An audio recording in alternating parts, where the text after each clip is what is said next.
So, Sultan, you've had just an amazing experience, which has led to the creation of Southside. In your early career, you did stand-up comedy. True. How has stand-up comedy helped prepare you working as a professional television writer and actor? Oh, that's a good question. Tremendously. Mm-hmm. The thing about stand-up comedy is that, one, you have to believe in yourself. You have to be confident about your material. You have to be willing to test it, and you have to be willing to go out there and expose yourself to everyone. And the thing that's similar to working on a television show or acting for TV is that you have to have that same confidence. But here's the difference. There's a little more pressure because the lights, the cameras, the makeup, everybody's there, and your job is to perform. So when you do stand-up, if you mess up, it's nobody's loss, unless you're getting paid, of course. But it's nobody's loss. You can just go up on stage and bomb and make mistakes and figure out your material and work through it. No problem. But when you have lines that you have to do, you got to make sure you're exact. So I would say stand-up comedy helped me prepare for this by, one, making me tough, increasing my wittiness, because when you're on stage doing jokes, somebody may heckle you. You may see something funny. Somebody may shout something from the back of the room. There are no second dudes. You gotta roll with the punches and be able to stand your ground, be confident, and move forward. So I think I know that stand-up comedy has helped me tremendously for this opportunity. And I look back on the days that I bombed horribly and think about the 5 people that were just looking at me for 5 minutes like, man, you don't have no jokes. And I remember that I was like, I don't have any jokes. I got to work on myself. Yeah. So it also, this is the one thing about stand-up comedy that man, it really defines who you are, and it's the amount that you write. It makes you write. So let's say, for example, I had a 3-minute bit that I'm working on, and I'm thinking, oh, the first 5 minutes, I'm sorry, how are you gonna have 5 minutes on a 3-minute bit? That's funny. Math joke. Okay. What I'm trying to say is, you have 3 minutes, and in the first 30 seconds, you're like, oh, this is killer. I'm gonna do it. This is gonna be great, right? And then you get on stage, and that first 30 seconds is like flat, and you're like, oh, God. And you keep working through your material because you're like, I can't just live here, I gotta move on. But when you're like a minute and a half in, the crowd laughs. So at that moment, you're like, oh, the funny is not where I thought it is, it's over here. And so what you do is you take that little piece back, you go home and work on that, and you come back out and turn that into a bit. And that's how you develop your comedy, your funny, and your writing, because it challenges you. I thought this was funny, but it's not. I need to make this funny. And it's something we call in stand-up, it's called funnying it up. Sure. Like when you have jokes and stuff, same thing in a writing room. Let's funny it up. Let's pitches, basically, pitches. And it's important that you realize that sometimes the things that you think are funny aren't. And you gotta be okay with that, but you have to have the perseverance to continue to move forward. So I think that from stand-up comedy has hardened me, and when I was on set, I was just like, this is just like standing in front of a crowd. I just don't have people heckling me, and I gotta make it happen. Yes. Does the comedy come easier on stage or in front of the camera when it's more true to your own voice? Is it easier to write that way when you're seeing it? Not trying to please everybody, but when you're making a specific choice through a specific perspective? Yes, it's much easier. It's like writing from, let me give you an example. If I were on a writing show, if I was part of a writing team, on a writing show, that's funny. If I was part of a writing team or a writing room and I had to write the part for a young girl, right? I wouldn't do pretty good at that. I'd struggle to know what that mind space is like. I don't know what the words would be because that's not who I am. That's not my voice. But if I'm writing for a guy from the Southside of Chicago who used to do stand-up and enjoys having fun with his friends, oh, I'm in my world. So, and it's kind of similar to the trend that's going on in Hollywood right now, which is there is a request for more authentic shows spoken from those real voices. So it's hard, you can't have 5 guys from Ohio come to Chicago and write a show about some guys on the south side of Chicago. With that being said, the answer is absolutely yes. It's much easier, and I know that I really enjoy the process more when I'm speaking from a true, authentic voice and a perspective that I was very familiar with. And that seems to be a common misstep that new writers seem to take, where they try and sort of recreate a formula that's popular now, or that's been whatever the big hit is in the zeitgeist or what have you, and not trusting their own experiences, not trusting their own point of view, not trusting their own opinions on things. I think that is a big mistake for any writer. If you are writing to trends, if you're writing for money, if you're writing for any other reason besides the fact that you enjoy writing and you're trying to create a story, then you are selling yourself short, and you're not, in my opinion, you're not going to meet your potential.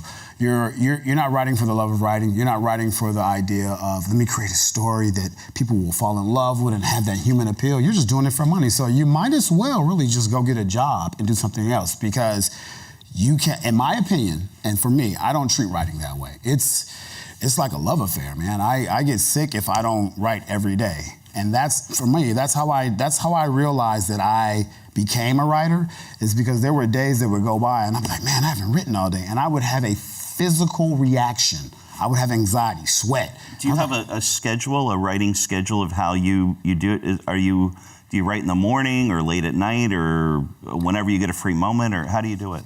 I mean, I used to try to do that, but it doesn't work. And versus trying to fit it into a certain point, I just make sure that at the very minimum, I do 20 minutes a day. At the very minimum. Now, sometimes 20 minutes turns into 4 hours. Sure. But you have to, and if that 4 hours, or if that 20 minutes is in the morning when I have time, or if it's in the afternoon, you got to be flexible with yourself, because life still happens. We still got to pay bills. We still get tickets. You just got to make sure that you make time for it. And whenever that time falls for you, make it work for you. Some people write at like 1 a.m. That's the best. It's quiet. They enjoy it. Kids are asleep. Everybody's down. You can get your time in. Distractions. Exactly. But I think the point is that you have to make sure that you make time for your writing, period. So let's talk a little bit more about your writing, specifically Southside. Yes. What was your inspiration in creating this show? Oh, that's a really good question. I think the main inspiration was that it was a funny idea. That's the first thing. It was a funny idea that stuck with me, and it stuck with me for a while. And I shared it with the co-creators of the show. We talked about it. We bantered about it for about like a year before we actually started writing on it. And it just, I would wake up thinking about it. One of my friends actually, incidentally, used to work at a facility like this featured in our show. And when we would come home for Thanksgiving, we'd all come together, he would tell stories about his job, and they were so outrageous and sometimes so X-rated. I can't share here. But I will tell you, they were funny and they were real. They were grounded. And I was like, if that really happens, if that's somebody's real experience, that qualifies. So again, after we kind of listened to his stories and just kind of just soaked it all in, dude, we started writing it, and it almost like the pen became magic. It just started writing itself, because you have unlimited possibilities of the things that you can do in that world. So that's where the inspiration literally came from the Thanksgivings at my mom's house, where all of us, my brothers and my friends, would come around and we'd sit around and talk and be funny. That's where it came from. So was it a process in which somebody would have a funny idea for a character based on someone they worked with, or say like a relative, and people would kind of you and your writing partners would get together and sort of create this kind of stew of character and story? I think almost. What it was the premise was, okay, so I don't know if you guys are familiar with Rent-A-Center. Anybody? Everybody? Nobody? Okay, great. Center? Yeah, okay. So if you're familiar with that, and the process and policies and how they do things, and I'm not in any way, shape, or form saying anything negative about Rent-A-Center. I'm just talking about I'm just saying their business. They're a sponsor of this program. Hi, Rent-A-Center. No, but their business model, the way they run their business model. I had a friend who worked for that organization. His stories alone were inspiration. Yeah. And then so it basically was based around that experience, and then as you start writing around that experience, we need a guy over here that does this. We need a guy over here. And to make it appropriate for Chicago, you got to think of all the people that you see in Chicago, especially on the South Side. If you ride the L, there are people playing dice. If you're in the middle of the street, there are guys selling final calls and bean pies. You have people walking through the train talking about 9 socks for $1. You're like, 9 socks? What the? But it's a reality. That is, everybody hustles in Chicago. Everybody's got a business. And so as we continue to explore our city and all of the nuances and all of the funny things in conjunction with going to take back TVs and couches from people who were avoiding you. Yeah. Oh, nothing but comedy. And that's something that I think a lot of new writers kind of take for granted or don't appreciate about themselves, where they do have incredibly funny, amazing stories of a job that maybe they hate, or cousins or relatives that drive them nuts. And when they fashion it into a pitch, and when television executives hear about these real stories of, like, here are these crazy things that happened to me at work, pitching a workplace comedy or what have you, the executives, and tell me if I'm way off base on this or not, but it seems that especially now, executives really respond to having that kind of richness and story and experience, as opposed to, you know, only wanting to buy a show from someone that's got like 30 television credits on series over 30 years or what have you. Right. Well, I would definitely credit Hollywood to say they are slowly changing and they're slowly opening their eyes and broadening their horizon on what works. I think that if you stay true to what you're trying to do, if you have the vigor and you have the courage to know your voice, to know what you're going to write about and stay true to that, that is what I believe is more attractive than just, oh, I'm just writing just so I can, you know, get some credits, or I'm just writing to make money. Sure. So I think it really comes in the DNA of the idea.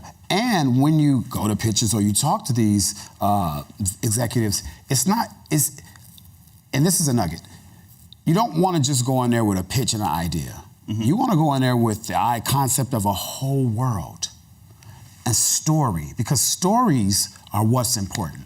Ideas exist in stories, but the story is what they buy. And then once they buy into one story, they're like, well, maybe we can get a few more stories out of here. And so I would encourage young writers or people who are aspiring to be writers, focus on the story.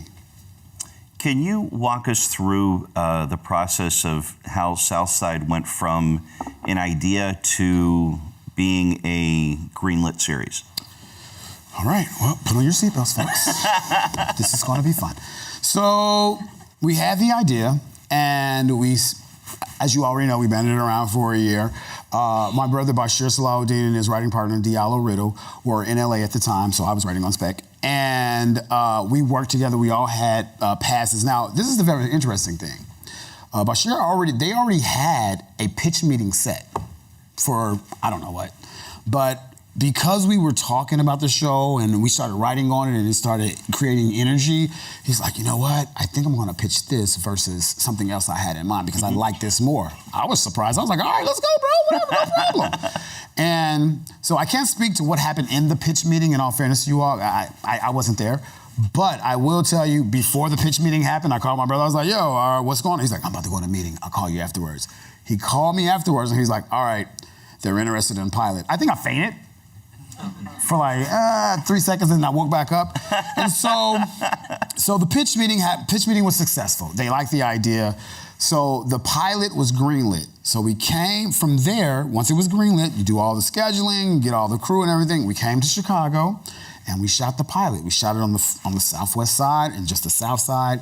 Then after that took about a week, right?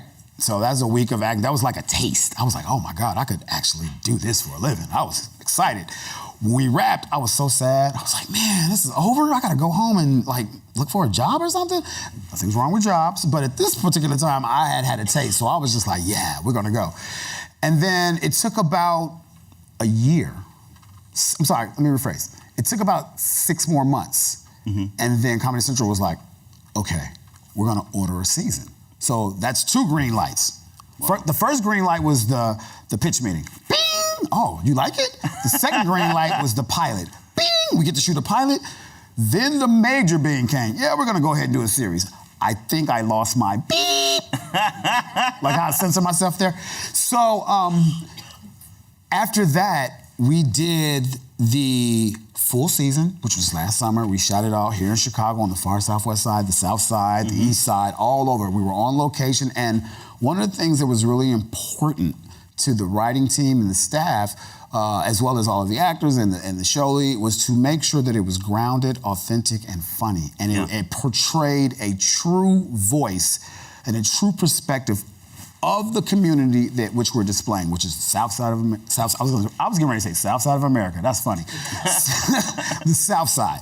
And so then it took, so from the pilot to shooting the rest of the episodes, that took a year, okay? From the pitch meeting to the pilot, that took a year. So even when everything is going great, it still takes a while. And here's the interesting thing about it. In industry standards, that's fast. Yeah. That's fast. So now we got the full season done. We're at the end of it.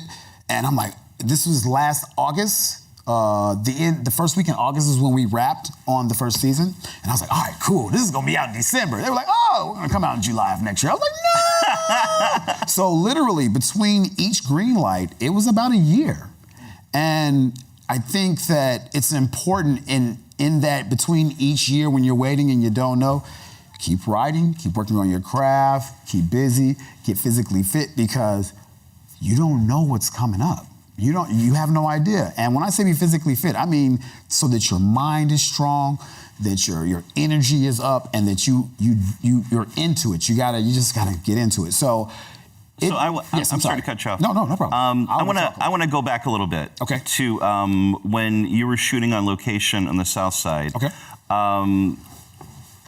We talked earlier about this today, where you had mentioned that when you were shooting in the South Side, that there were people in the community that had never seen a television show being shot in their neighborhood before. Absolutely correct. And that you had, can you talk about that experience? What happened? Most certainly, definitely, thank you. So let me give you a neighborhood, for example. We were on 73rd and Cottage Grove, and we were on 2 streets, 105th and Ashland. I don't know if you guys go out that far south, but we were in the hood, okay? And when we were there, you got all these trucks pulling up, and you got all this camera getting out, and you got gear and all these people. And so we're shooting, we're doing our thing, and in between sets, in between takes, when I had to, when I was just sitting in chairs, feeling Hollywood, even though I wasn't, the youngsters in the community would come up to me, and they would ask me questions like, how did you guys get here? What are you guys doing? How long are you gonna be here? Are you gonna be here tomorrow? What's that? How do I get into this? And that shook me to the core, because what it said to me, and it was many children. Some of them were like 6'5", so they were taller than me, but they were still the youngsters. And what it was it put. Have you ever heard a song like, okay, when Adele sings, I don't know if you guys like Adele, but when she sings, don't you get like goosebumps on your skin sometimes? You're like, oh my God, I didn't believe voices were like that. Well, that is the feeling that I had when I'm looking into their eyes and listening to their energies and their wants.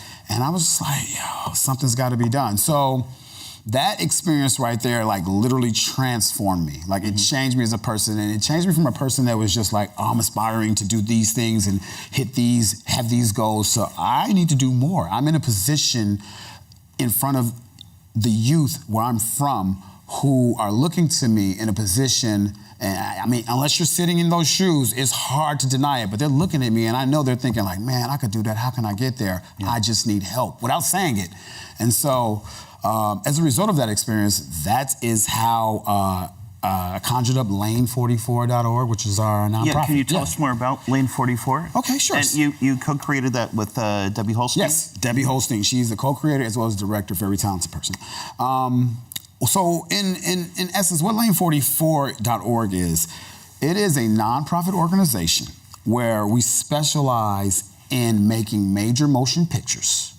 And we take the youth from the South Side of Chicago and have them working behind and in front of the camera for the entirety of that major motion picture. In a nutshell, that's what that is. That's fantastic. It's an amazing opportunity. So how does someone participate in Lane 44? How do they get involved with that? Okay. What they would have to do, and first of all, to qualify, you'd have to be 16 to 22. That's to be in one of the PA positions, to be in front of behind the camera. And you go to lane44.org, and that's actually spelled LANE4, the number 4 again, .org. You go to the Programs and Production tab, there's a drop-down menu. And that drop-down menu, it says Road to Production. That's where they would start. Now, the interesting thing about this opportunity is all of these positions are paid. Wow. Yeah. Not only are they paid, but they also at the end of it, they have a credit. And the purpose of that is to take away that barrier of how do I get into the union? Mm-hmm. Well, you gotta have a credit to get into the union. Well, how do I get a credit? I gotta work. And if you can't do well, how do I get work? I got a credit. Yeah. It's a catch-22. So that's the byproduct of that's like a secondary, that's a cherry on top.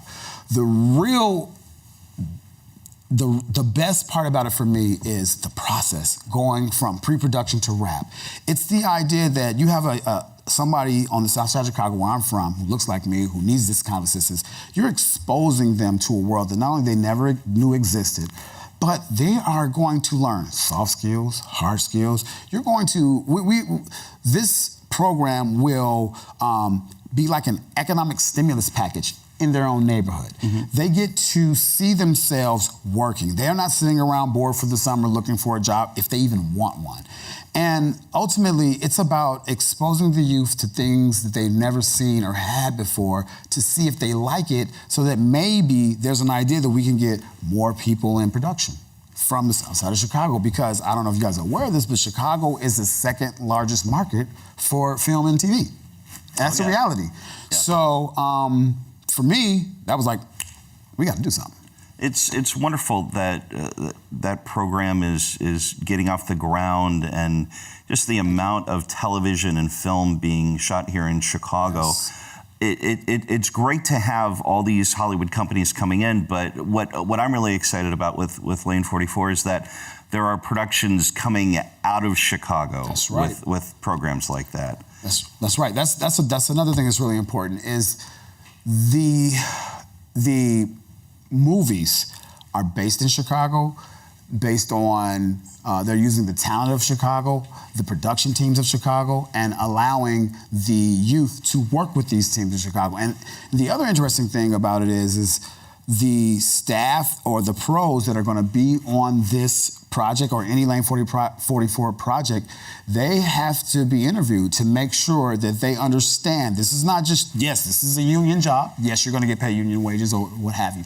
But you have to make sure that you are taking the time to show this youngster and mentorship. Thank you. Mentor them as you're doing your job. It's on site. So that right there is really, really unique. And that's the one part that I love that, because when I was a kid, my mom and dad, they made it was very important to them that we were exposed to many things. Like, I went all over Chicago. Not like some of my friends who really still have not left the neighborhood. Like, mm-hmm. They still just circle the same 10 blocks. That's their life, no problem. You choose that. But my dad and mom made sure that we seen many things and we went many places. And so what that did for me is expose me to a world that I did not know exists. Yeah. But the secondary thing was it made me aspire to greater heights and do different things. And so I know for a fact, and I believe with all my heart, that if the youth of the South Side of Chicago have that opportunity, you're gonna get some new directors, some new writers, some starring actors come out of an area where they have no idea that it's there, because I'm from the South Side of Chicago. Mm-hmm. We have so many talented writers, specifically, incredibly talented writers coming out of Chicago. Yeah. Many of them coming out of DePaul University through the School of Cinematic Arts. Love that. And the big challenge, though, that can be frustrating and kind of intimidating is that a lot of times new writers don't have exposure to a writer's room until they're actually hired to work in a writer's room. And that's tough to even get to that point. Yeah. So could you walk us through, like, what would a typical week in the writer's room be like on Southside, if there is a typical week? Well, I'm definitely going to say it's not the weeks. No, there's not a typical week. It just isn't. But I will tell you how it starts. So you show up day one, and this is what we did in the writer's room for Southside. You show up day one, and one of the first things that we did before we wrote anything down is we told stories to one another. We told grounded, real stories about our lives. And then we took those, because I don't know if you guys know this is a lot of comedy and tragedy. You know what I mean? That's where it comes from. So we sat around and we told the stories, and then as parts of those stories were funny and people would riff on them, there's an idea. We took all of the ideas from all the stories that we told and we put them on the wall. So like on index cards? On like index each cards. Story would get an index card? Yeah. Or each concept? Each idea, because you got to start, each concept, yes. So would it be, I don't mean to... No, go ahead. Would it be like something as simple as, somebody, finds a kitten or whatever? It would be the most interesting part of the story that was told by the individual. Yeah. And that's a good premise, that's a good idea, we can work with that. Mm-hmm. And so after that, you have a wall full of ideas after talking. And then after that process, the next thing was, okay, now we have all these ideas, which one of these ideas would be the best one to build a story around? Mm-hmm. Then we started, after that, we figured out which one we're gonna do first. And then we just sat down and broke that story. And breaking the story is literally, so let's just say that was Monday when we did the ideas. So Tuesday we come back in and it's time to break the story. That's when you get your acts 1, 2, and 3 and you write all the beats for them. And that process is so fun because you don't know what's going on in the other writers' minds, but some of the things and some of the nuggets that came out of that were just so good. I mean, there's a lot of stuff that's left on the Southside writing wall right now that you guys probably will never see. And it's hilarious. But it was a process, and it was a process that I was just sitting back like, oh my God, this is awesome. I get to be creative, I get to give out jokes. So that's really where the stand-up kicked in, when you like punch stuff up and make things funny and all that good stuff. So we would start breaking stories. After the story got broken, we obviously write all the beats. Then we would go back and basically write a treatment right then and there, all together. So how many pages was your treatment? It varied. It varied.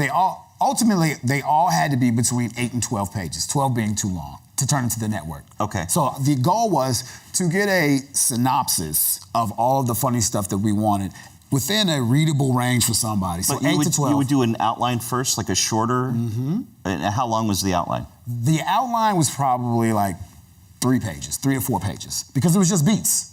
Okay. Then after the beats, you have to fill all that information in. And all of that information, that is the outline. And then that went to the network. The network was like, okay, we got notes on this. It got approved. After it got approved as an outline, then you go to script. And then after you get the script, that's when you start plugging the people and what they say, and you do more with the scenario. So all of that would happen. That probably took about 2 weeks for one story, maybe 2.5. But the killer part about it is, when you think you're done with one story, sometimes you gotta come back to it and fix something, because there's an idea that happened in episode 4 that we need to go back and do something in episode 1 so we can leave a nugget for you in episode 1, so when it comes back in episode 4, you're like, oh, I remember that. So it's just like, there's a lot of that. So it was 2 weeks from outline to treatment to completed script? I know it sounds like that, but no. It would go...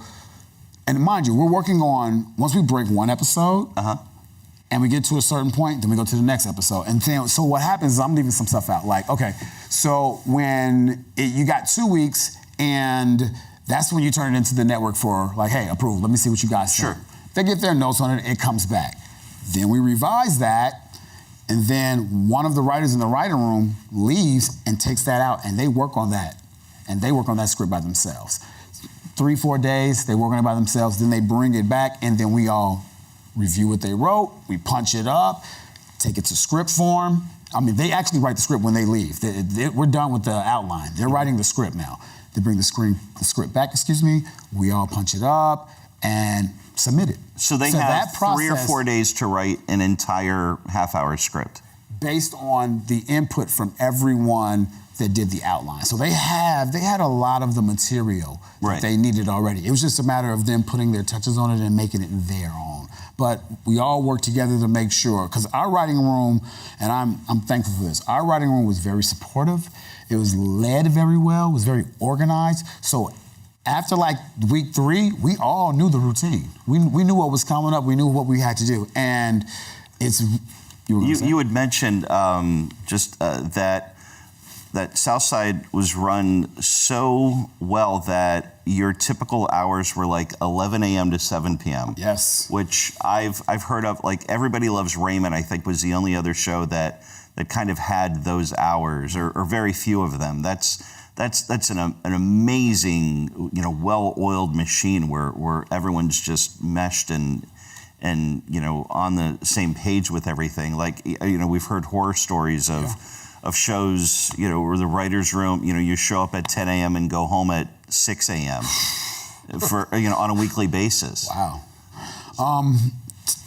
I can't speak to that experience, but I can speak to 11 to 7. And the reason that worked is because we had strong leadership. We had a very strong showrunner, Bashir Salahuddin. And his guidance and his leadership and being sure of where we were headed and what we needed to do, that's why we were able to get those hours. And in LA, if you try and travel to work anytime from 6 a.m. to 10 o'clock a.m., it's gonna take you about 2 hours to get there. Even if you work like right down the street, it's gonna take you a while. It's true. And so they had the foresight to have us come in later so to avoid all traffic, be less stressed, and be relaxed when we come into work. Now, we stayed later, but I was in the writing room at times. I would get there at 11 and I'd look up and it was like 3 o'clock. And I didn't even realize that much time had passed. Not only because we're writing comedy and it's fun, but it was a well-oiled machine and it was led well, and there was great direction and vision. So I was the beneficiary of the best writing room experience that I've heard, like you, because I got friends that write, and I've heard some stories too. And I'm glad that was not my experience. So yeah, man, it was awesome. So another challenge that writers have is they end up butting heads sometimes with standards and practices. For people not familiar with that term, could you tell us a little bit about what does that mean and what does that involve? Well, I'll use, it depends on, I'm gonna use 2 networks. So you have a network that is on network television and you have a cable show. On network television, you can't say certain things. On cable, you can. So that's their standards and practices based on their audience. What happens is when you turn in material to them, you need to keep in mind who you're writing for, what audience you're writing for. Now, what they'll do is they'll push back and say, oh, we can't use this or we can't use that, or you gotta change this or change that. That's when your showrunner, as well as the writers in the room, need to meet and talk about, well, this is what they came back with. And you have to make a decision as a writer based on your integrity, based on what you know, if you're going to accept that note, or if you're going to reject that note, or compromise on that note. So standards and practices, they do come into a play, especially if it's something like seriously egregious, outside the line. They don't even do that kind of stuff. I mean, that's understandable. But it can also be things that are subtle that you're like, Yeah, what are, like, I understand that the network wants to be kind of secretive about or protective of some of the material. Can you give us an example or an example like a situation in which something had been rejected that had nothing to do with profanity or nudity or what have you? I wouldn't say rejected, I would say challenged. Challenged. Because Comedy Central was great and they were very respectful and they were very supportive from day one. So that's another thing that's part of our experience, that Comedy Central has been phenomenal, for lack of a better term. Now, I will say this, there was an episode and there was a character in that episode, and we had that character be extremely aggressive, right? Comedy Central said, well, we want you guys to look at this character and reconsider should they be that aggressive or whatever. And the pushback was, Yeah, we need them to be that aggressive so they fit the story. Yeah. And that's where it comes back to story, guys. It's so important. Someone may not like what's written or seen, but if they're not looking at it from the whole perspective, and I'm not accusing Comedy Central of this because they're professionals, they've been doing this for years. But what I learned was if you truly understand your story and your characters within that story, you have ground to stand on. And that is the ground you need to stand on and continue to be with as a writer. So as a writer, it's your responsibility to make sure you know your content. It's your responsibility to make sure you know what to fight for and what to compromise on, because networks will challenge you. And here's a secret, if you're a writer that just goes, okay, I'll change that, okay, I'll change that, okay, I'll change that, okay, I'll change that, guess what? They're losing faith in you as a writer. Mm-hmm. Make sense? You got to know what you're doing. And so that's You got to pick your battles. Not only that, but you definitely got to pick your battles, but you have to show a spine. You have to show what you're doing, because they're not in the writer's room. They're not telling you what to write. They're just critiquing what you turn in. So if you don't have the courage to stand behind or know what you're writing, so you know how that goes. As a writer, how important is the rewrite process on a television series? Huge. Yeah. Huge. Not only should you it's like, okay, I'm gonna use the analogy from stand-up, right? It's the exact same thing. You write a joke and it's funny. Then you go home and you reread it and you're like, what if I add this word? What if I add this sentence? What if I add this paragraph? You gotta keep doing it because you haven't found the funniest version of what you write. Whatever you write the first time is not the funniest version of what it can be. And that's a fact, and no matter, even if you just write a one-liner, you have to rewrite it and have others rewrite it and trust in the others that are helping you rewrite, or what the case may be. And that's one of the things that I felt really comfortable with in the writer's room, is that I could go to one of the other writers and say, all right, what do you think about this? Like, give me real, and they would give me the real deal feedback. And that was the kind of environment that we had, again, based on strong leadership, that it just made it easier to do that. So the rewrite process is necessary, and it's actually necessary more than once. Like, you got to keep rewriting and read it till you get it to that point of no return. I think we were talking earlier, how many times did Rocky rewrite his first? Like 20 drafts, I think, for the first Rocky script. There you go. Something crazy. Yeah, it's very important. It's crucial. If you do not make that part of your regular routine, like writing every day and rereading your stuff and sitting it down for an hour and coming back and looking at it, you're not going to be as successful as you think you are. You got to commit to that. So let's talk a little bit more about success in the writer's room. So for staff writers, again, like we talked about earlier, you're sort of oftentimes just dropped in at the deep end and expected to, just figure out the lay of the land. For a new writer, Okay. So from what you've experienced, can you tell the new writers out there, what are some of the big do's and don'ts for a staff writer in a writer's room? Well, first of all, if you get to the point of becoming a staff writer, you need to reach right here and pat yourself on the back, okay? Because that's a very hard job to do. That's the first thing. And then the next thing is never be late. Be there every day. You need to be Mr. and Mrs. Reliable. I am serious. Because the one day you miss, I know people who have missed one day and they lost that opportunity. Because you're on a schedule, you're on time, you're on a budget.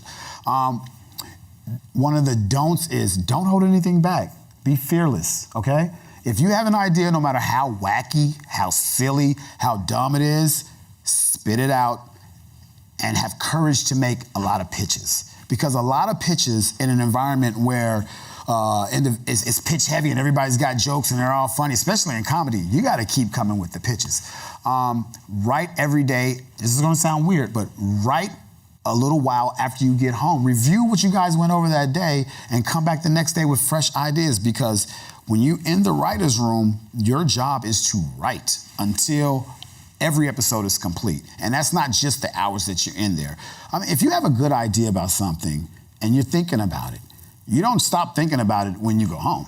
You think about it all day, all night, you dream about it, it haunts you. And so what happens is you gotta stay proficient in that. You got to keep coming up with ideas.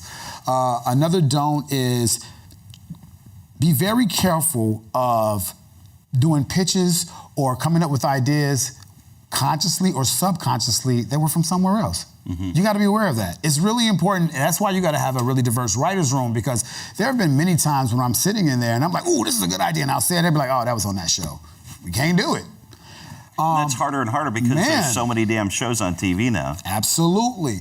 And you got to have a well-diverse group of individuals who watch a lot of TV so that you can catch all those little things. Because no TV show wants to be accused of duplicating somebody else's work. That's just not what you want to do. Let's see, what are some other things that you can do?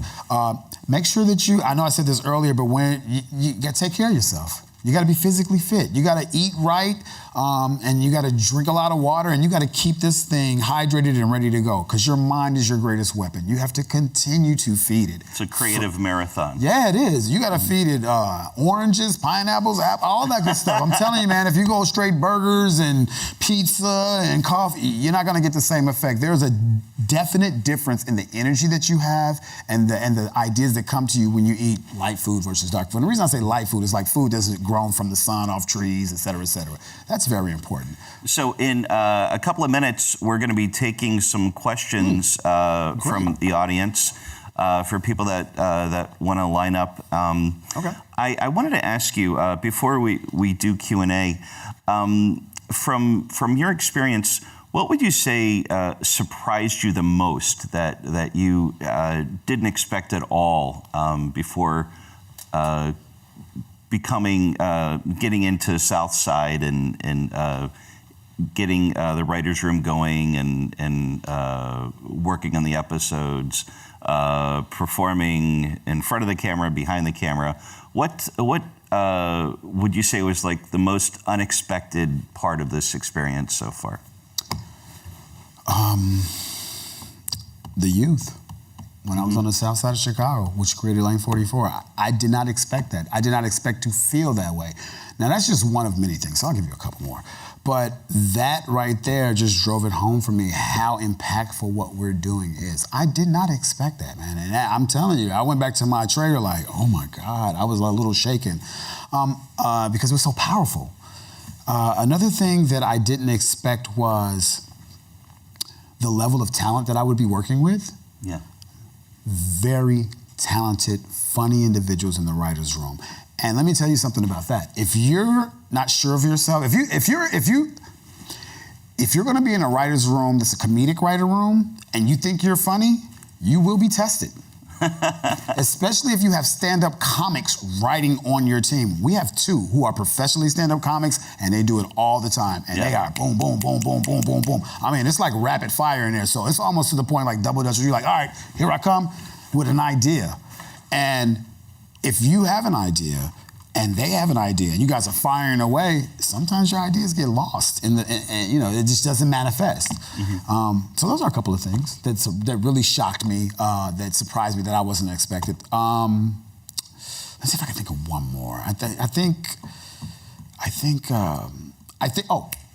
the amount of mental energy. Yeah. That was totally. If you play video games, you can sit there for hours. Just do this. But if you're sitting here coming up with concepts, ideas, and twists and angles and inciting events and turns and ups and downs, that is a whole nother level. So the amount of, I'm telling you, and there were times when I would leave this writer's room and I would go home, close the door, put a towel over my eyes and just lay there for like 2 hours and not do anything. No stimulation, because my mind was like, and then had to just like slow things down. Yeah, because even though I wasn't in the writer's room, my mind still felt like it was. It's working. It's still coming up with ideas. I'm sitting here trying to watch, I don't know, another show, and it's like, oh, that's a good idea for that, write it down. So you gotta be aware, like it takes a lot of mental energy, but you gotta be ready for that. That's the thing that surprises me the most. You imagine, we're just writing on people, but no, it's like, imagine working out all day, going home, taking a nap, and getting up and going to work out again. It's the mental and physical shape of it. Yes. So do we have our first question? Hello. So you were talking a lot about going to Comedy Central with specific ideas, and then they're saying that like there are challenges and things like that, like challenging the idea. It was my understanding that there wasn't any ability for pushback on that. Like if something was rejected, then that was that. You couldn't really challenge that. Were there any times where it was just a flat out no, or is that the case for different writers' rooms where if the network tells you that you can't do something, there's no way for you to challenge that? Or was it a much better relationship with that? Off top, it was a much better relationship. And as a writer, when they challenge, I didn't experience the absolute no, you can't do that. I'm sure there were, but I didn't experience that.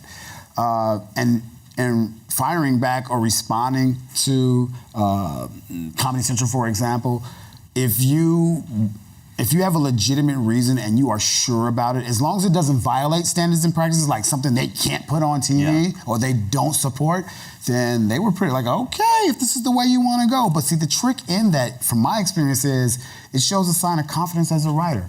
And so, no, we didn't have that. To directly answer your question, no, we didn't have that issue of this is the way it's done, you can't do it anymore. Because I think, I know that relationship was mutually trusting. They trusted the leadership, they trusted what we were doing. I mean, they loved the pilot, so we're just gonna keep in that direction. Thank you. You're welcome. Yeah, I've heard sometimes that in terms of censorship, what have you, that you've had occasionally shows throw a few sacrificial lambs where they know that something isn't going to make it through S&P, just so they can get the stuff that they are always wanted on it anyway, and so. I mean, yeah, that has happened. I'm of the mindset, write what you want, really, and go for it. Let's not play games. Let's not try to trick them and be like, all right, I'm gonna give you these 5, so hopefully these 2 go through. Sure. That's wasted energy, that's a game. Be straight up and be, because if you're writing something and you expect it to get rejected, guess what, guys? It's gonna get rejected. Yeah. And if you're writing something to get rejected just so you can hope some other things go through, I say put all that energy into what you want to get through, stand behind it, and be ready for the fight, because they have something to protect and you have something to protect. It's a mutual, you're working together, and you have to bring your own weight to the table and be sure about yourself. So, why play games? Yeah, why play games? That's a waste of mental energy, especially when you're using this all day. You don't want to write extra if you don't have to. Yeah. Hi. Hi, my name's Ayana, and I heard you mention. I heard you mention how you have to eat right and make sure you have the mental energy to do things. And I wanted to know, how do you go about writing when you're not feeling motivated for the day? Is this in a writer's room or just in general in my life? I want to qualify, because if you're in this writer's room, you don't have that option. Well, okay, when you're at home. Oh, when at home? Well, if I don't feel motivated, okay, very good question. Say I'm on a schedule where I'll write an hour a day, but I don't feel like doing it today, I'll write 10 minutes. I'll scale it back, because I'm a human being, I have limits as well. The trick is to do it every day. You don't have to do the same thing every day, but it's to do something every day. And over time, it's like working out, right? Mm-hmm. Over time, you get better, stronger, faster, and it's the same thing with writing. What used to take you a day or several hours to write a page, now you're 5 pages in 30 minutes. Mm-hmm. Whether it's great material or not, but that's the level that you're at. And so you got to stay committed to improving yourself, and not just physically, but improving your mind. I'm telling you, I pulled out dictionaries and started reading them because I was looking for other words that I wanted to be more succinct, but I would definitely shorten the time when I was tired. So I've had days where I've written 4 hours, and I've had days where I've written 7 minutes. And I was like, all right, I had enough. But I satisfied that hunger, and I felt like, okay, I'm still stringing days together. I don't know if you guys ever heard, Seinfeld. You guys know about Seinfeld, right? Sure. Well, I was listening to one of his interviews once, and he was talking about how he makes X on the calendar. I don't know if you guys ever heard that before, but he says his goal was he has a calendar on the wall, and he puts black X's across each day. And his goal was to string as many of those black X's in a row as he could, whether it was an hour, whether it was 10 minutes, or whatever it is, to do it every day so he can look back at that calendar and say, all right, I'm doing what I need to do. And I think that was a really good metaphor, and I use it. Not the X's, but the mentality of it. So you're such a prolific writer that you've got scripts going on. You're constantly creating new screenplays. Do you set personal deadlines for yourself that maybe you'll do 10 pages or 10 minutes one day or an hour the next day, but by the 31st, I'm going to have blank done, or how do you do it? Not when it comes to things that I am writing to maybe potentially sell or create or whatever. I don't put that limit on me because it's free writing. And I don't want to restrict myself unless it's due, somebody's paid for it and it's done. I don't put those limits on my writing because I want to have the freedom to be creative, to have a couple of days to think about something. And I don't need to impose a self-pressure to be like, all right, I'm writing just so I can have out 6 pages by next week. I think that's the wrong approach for me. Because what it does is it puts an extra pressure to complete something, whether it's good or bad, versus let's do something that's quality, takes its time, and can grow and be beautiful, and I can go back to it. So I don't put that type of pressure on myself. The only pressure I put on myself is to produce something every day. And that in and of itself turns into whatever I want. So it could be a flower, it could be a garden. It's about it really, really is. And like, you have to be okay with backpedaling. In other words, I wrote this page today, but I don't like it. It's okay, let me write something else. Maybe, and here's a tip. Don't throw anything you write away, ever. I promise you that you don't know if you're going to need it again for another episode, another show, or whatever. Don't throw it away. Just save it. Put it at the bottom and put notes on top of it and just leave it there. Because there have been many times where I've written something that didn't apply, and I was like, oh, wait, do I still have that? Find it, pop it in, and it perfectly fit the story that it was not intended for. Hi. Oh, hi, I'm Sharon Corbett. So I just have a few questions for you. Okay. Well, I'll kind of make it like a 2.5 question. So question number 1 is, what sources of funds did you use to create the pilot for the Southside? Also, what's an estimated amount in regards to creating the Southside, like for this pilot? And the last thing is that for Lane 44, I'm just curious to know, are you doing any local partnerships with the Chicago Public Schools, especially like in Englewood community too as well? Okay. Let's see. What was the first question was, what was the budget for the first pilot? Yeah. The sources of funds, and then, Well, the sources of funds for the first pilot was Comedy Central. Comedy Central. Okay. All right. The budget per episode, from my understanding, based on the way it works in unions, is about $1 million. Okay, wow. Okay.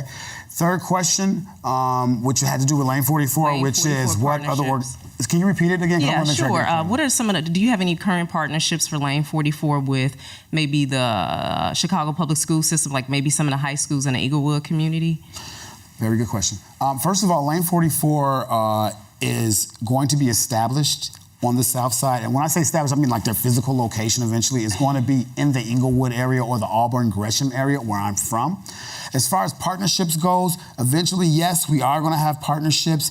We've actually reached out and met with a couple of nonprofit organizations. So we have like some things set up for programs that are down the line. But quite frankly, no one else is doing what we're trying to do. No one else is at that level where they're trying to make movies, okay? So the partnerships will come down the line as we have our facility and are able to do programs on an everyday basis. But as far as the movies go, we have other nonprofits that are going to have they're going to send students over to for us to work with. My mom works as a public school teacher, and she has an insight with a, what are those guys called who run the school? The superintendents? No, the other guys, principals. Oh. It's been so long.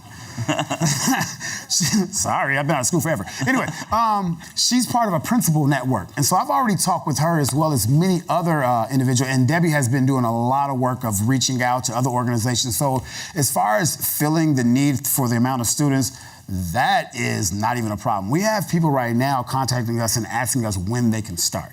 So that, yes, to answer your question is yes. But there are many, many other organizations outside of just the public school system that are going to be part of our organization and work with us. The other thing that I want to point out is that the youth that are going to be working with Lane 44, there's no ACT score.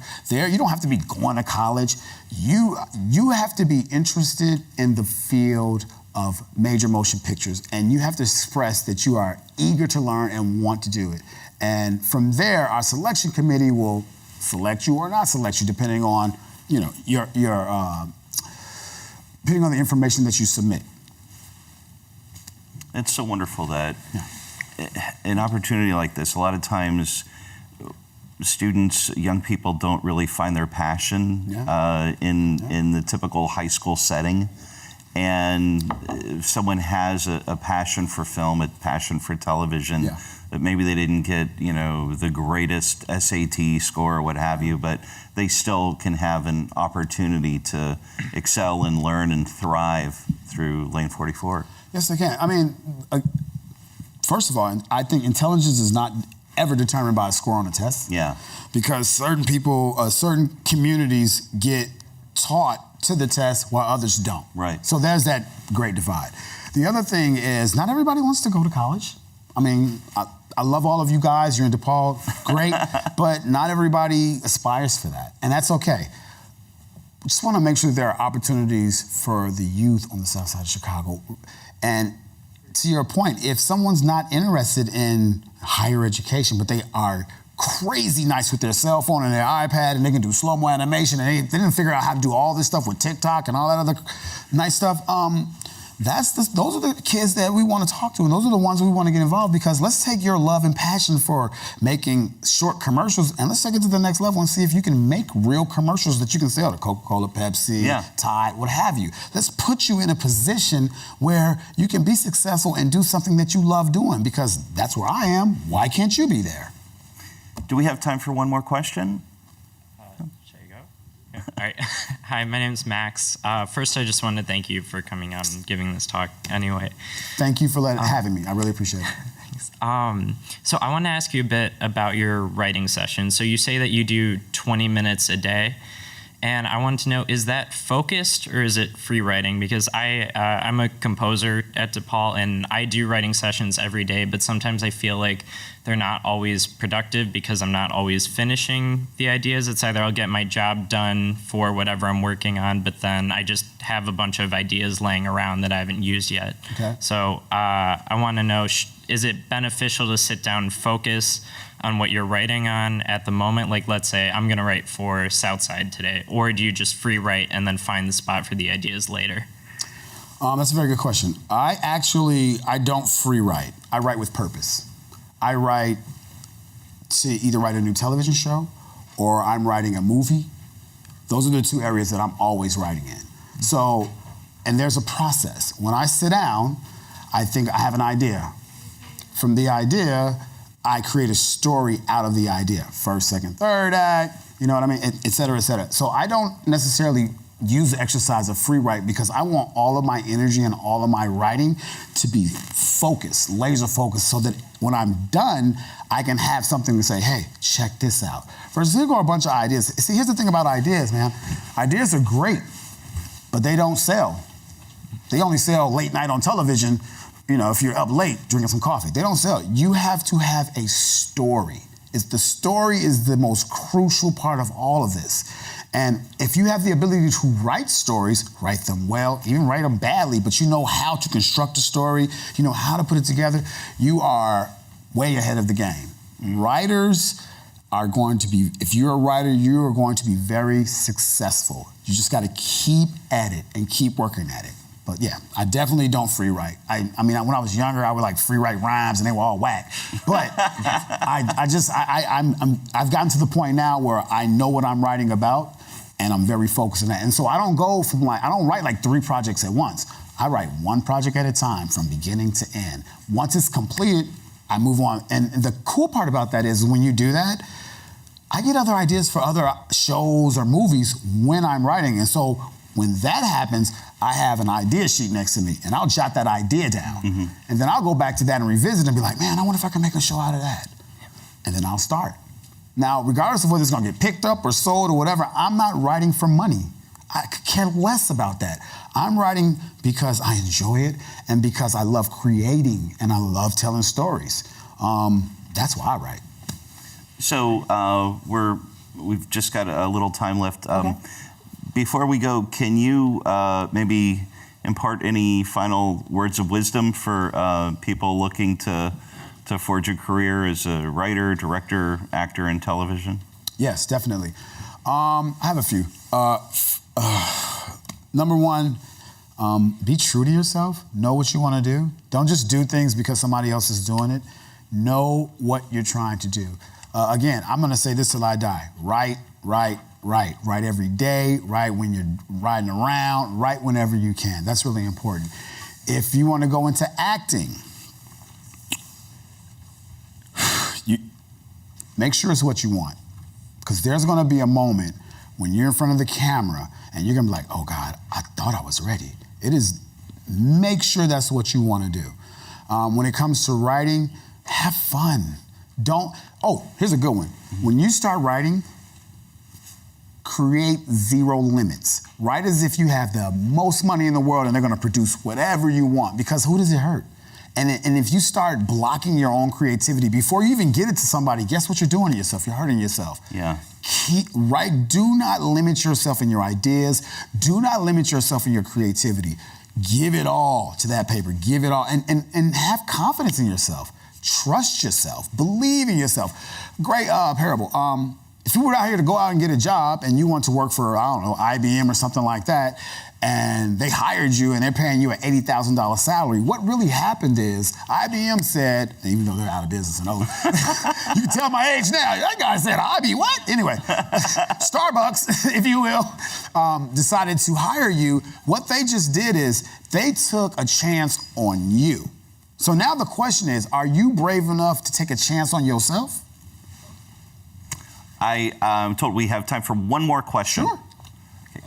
Hi. Hi, my name is Godwin. I'm a student of UIC. I don't really go here, sorry. How you doing, Godwin? Glad you can make it to DePaul. Yeah, thank you. My professor recommended this for me because I'm aspiring to be a director. One of my questions is, I know you said that some writers get influenced by either directors or other co-workers in the film industry.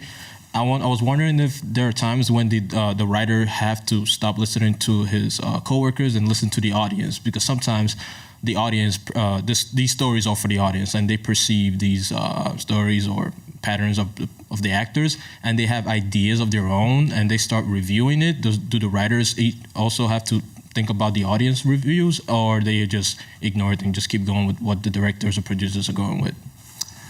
Well, that's a really good question. I think as a writer, I don't write for an audience. I write for the story.